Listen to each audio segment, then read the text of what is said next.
Chapter number 1 fundamentals of chemistry में आज का जो हमारा टॉपिक है स्टूडेंट्स 1.2.4.2 मॉलिक्यूलर फार्मूला। मॉलिक्यूलर फार्मूले को आज हमने डिस्कस करना है। मॉलिक्यूलर फार्मूले से पहले हमने एम्पेरिकल फार्मूले की बात की थी कि एम्पेरिकल फार्मूला क्या होता है। सिंपलेस्ट रेशो वाला जो फार्मूला होता है उसको हम क्या कहते हैं, एम्पेरिकल फार्मूला कहते हैं। आज हमने डिस्कस करना है मॉलिक्यूलर फार्मूला को। सो मॉलिक्यूलर फार्मूले से पहले हम बात करते हैं मॉलिक्यूल की। मॉलिक्यूल क्या चीज़ है हमारे पास? मॉलिक्यूल हमेशा बनता है कम्बिनेशन ऑफ एटम्स की वजह से। आज मैं आपको मॉलिक्यूल और कंपाउंड के बीच में डिफरेंस भी बता देता हूँ, लेकिन पहले हम मॉलिक्यूल की बात करते हैं। सो मॉलिक्यूल कैसे बनता है? कम्बिनेशन ऑफ एटम्स की वजह से। सपोज हम कहते हैं H2O हमारे पास एक क्या चीज़ है, मॉलिक्यूल है, ठीक है। अब ये H2O हमारे पास कैसे बना है? कम्बिनेशन ऑफ एटम्स की वजह से बना है। और कम्बिनेशन ऑफ एटम इसमें कैसे हुई है? हमारे पास हाइड्रोजन है, हाइड्रोजन कंबाइन हो गया ऑक्सीजन के साथ, और ऑक्सीजन के साथ एक और भी हाइड्रोजन कंबाइन हो गया। देखें ऑक्सीजन के आउटर मोस्ट शेल में कितने इलेक्ट्रॉन्स हैं? 6 इलेक्ट्रॉन्स हैं।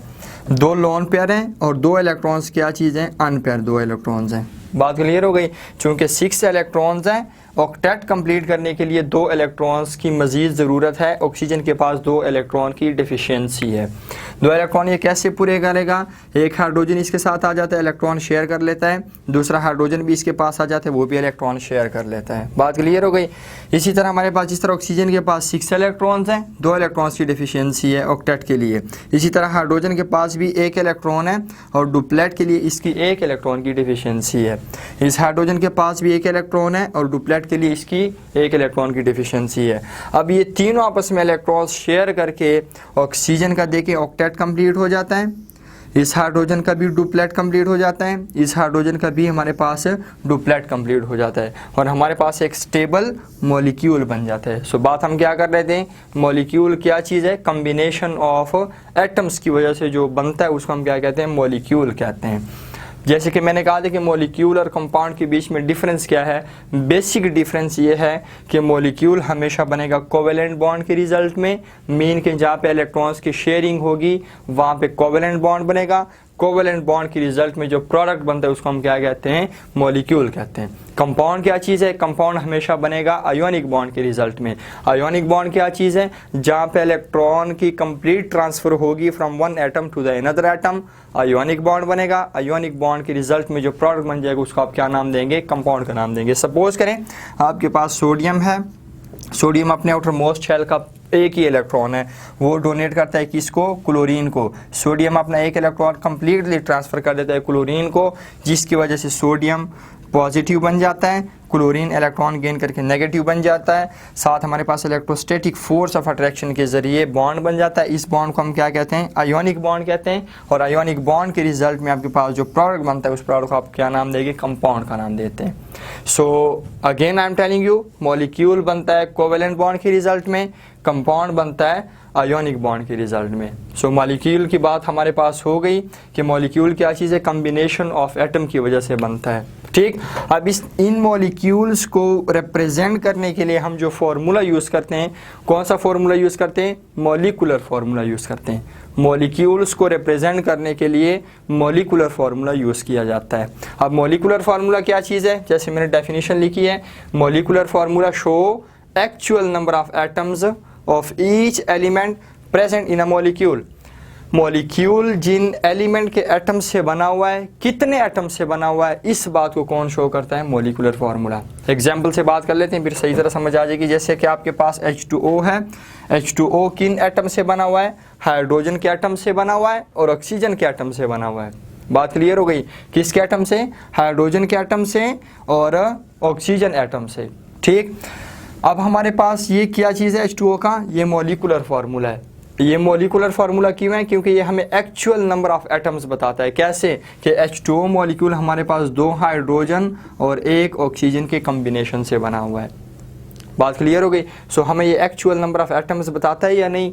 कि हमारे पास H2O मॉलिक्यूल जो है ये मॉलिक्यूल कैसे बना है, 2 हाइड्रोजन और 1 ऑक्सीजन कंबाइन होकर क्या चीज़ बना रहे हैं, H2O बना रहे हैं। इसी तरह आपके पास हाइड्रोजन परऑक्साइड H2O2, ये भी आपके पास क्या चीज़ है, मॉलिक्यूलर फार्मूला है। कैसे, क्यों, क्योंकि आपको ये भी एक्चुअल नंबर ऑफ एटम्स बताता है इस मॉलिक्यूलर फार्मूले में। कैसे कि हाइड्रोजन परऑक्साइड 2 हाइड्रोजन और 2 ऑक्सीजन के कॉम्बिनेशन से बना हुआ है।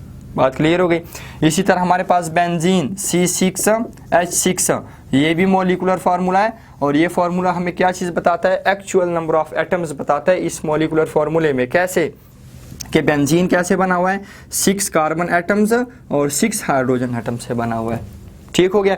इसी तरह हमारे पास ग्लूकोज C6H12O6, ये भी हमारे पास मॉलिक्यूलर फार्मूला है और ये फार्मूला हमें क्या शो करता है, एक्चुअल नंबर ऑफ एटम्स, कि ये मॉलिक्यूल किन एटम से बना हुआ है और कितने कितने एटम से बना हुआ है।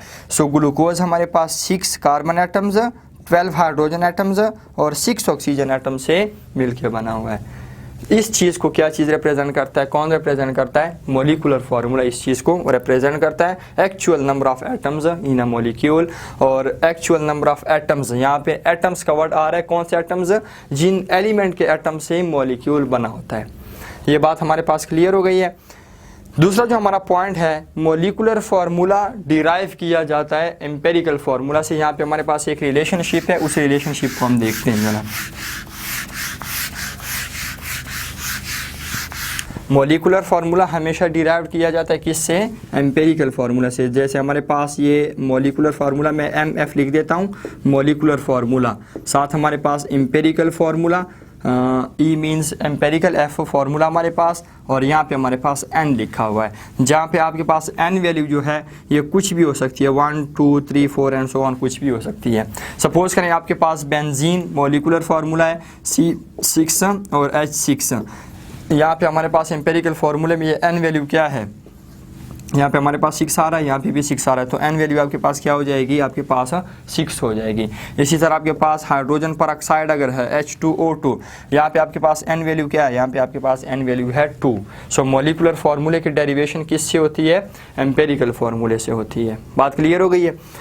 अब मैं आपको एक पॉइंट और फिर से रिवाइज करा देता हूँ एम्पेरिकल फार्मूले का, कि हमारे पास मॉलिक्यूलर फार्मूला जो होता है बेंजीन का, हमारे पास मॉलिक्यूलर फार्मूला क्या चीज़ है, C6H6, ये हमारे पास क्या चीज़ है, मॉलिक्यूलर फार्मूला है।